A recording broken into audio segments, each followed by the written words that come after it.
When was the last time you truly felt at peace?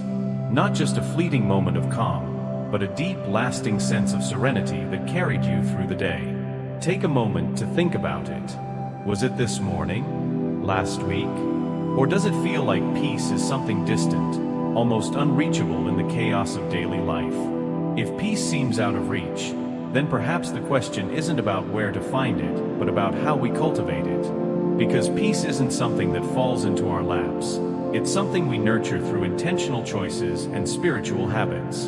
Imagine you are standing by a calm lake early in the morning. The water is still, the air is crisp, and the only sound is the gentle rustling of leaves. Now, picture yourself throwing a pebble into the water. Ripples disturb the surface, but eventually, the lake returns to its tranquil state.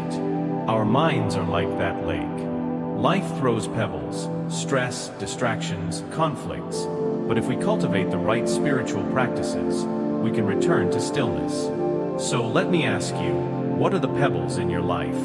And how can you create habits that bring you back to calmness? One powerful way to maintain inner peace is through prayer. Prayer is like a direct line to God, allowing us to lay down our burdens and find comfort in His presence. Take the example of John, a man who struggled with anxiety due to work pressures.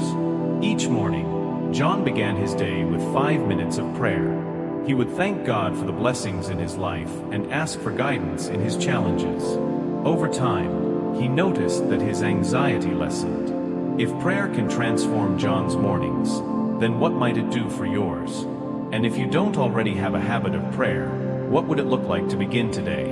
Another practice that fosters peace is meditation. Meditation isn't about emptying your mind. It's about focusing on God's Word or simply being still in His presence.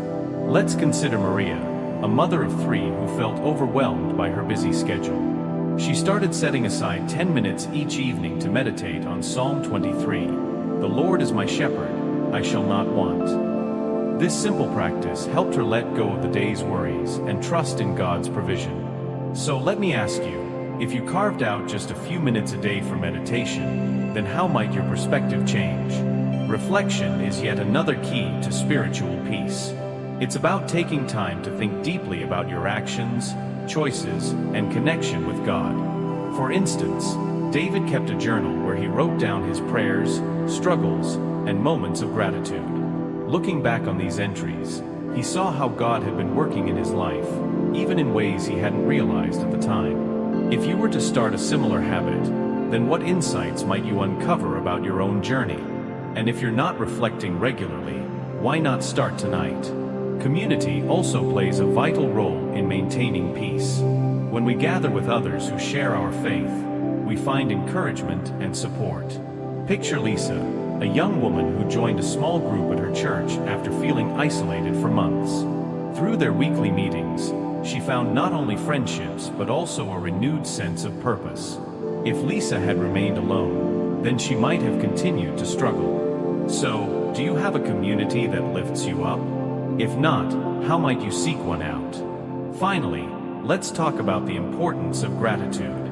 Gratitude shifts our focus from what we lack to what we have, grounding us in God's goodness. Imagine Peter, a man who felt weighed down by financial struggles. Each night before bed, he listed 3 things he was grateful for that day, no matter how small.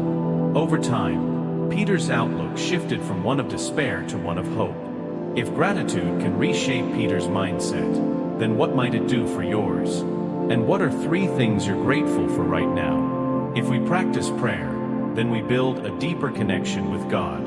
If we meditate, then we calm our restless minds and align our hearts with His will. If we reflect, then we gain clarity about His purpose for us. If we engage with community, then we find strength in fellowship. If we cultivate gratitude, then we anchor ourselves in His blessings. These aren't just habits, they are lifelines to peace in a chaotic world. So let me leave you with a final question. If you begin incorporating even one of these practices into your daily life, then how might your relationship with peace and with God transform? Take a moment to think about it. Peace isn't a distant dream. It's a reality we can all experience when we choose to nurture our spiritual lives intentionally. The path to peace begins with a single step. Will you take it today?